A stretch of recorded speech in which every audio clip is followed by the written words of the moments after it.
من اصلا میگم آقا، من خودم رو تقدیم میکنم به آمریکا. البته یک خیلی دیگه جلوتر رفته بودم، شما دیگه فهم این موضوع رو ندارید. من این صحبت دیگه 50 سال بعد میفهمید من چی میگم.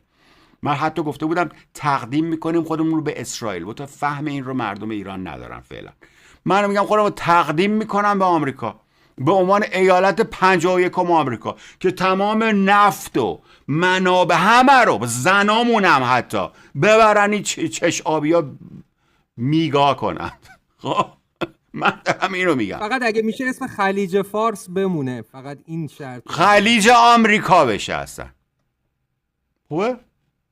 من این پیشنهاد بنده است. خدا آقا چه اشکالی داره؟ چه اشکالی داره که شما همان آمریکا بشوید؟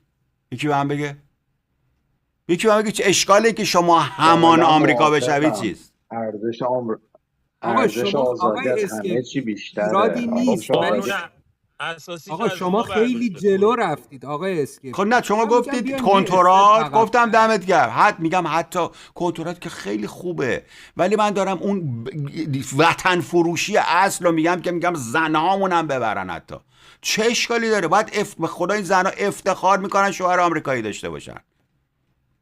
خیلی خوبه. من رأی میدم آقا، من خودم و اصلا زنم و مادرم هم حتی میدم آقای اسکیپ. اگه میشه این کار انجام بدید.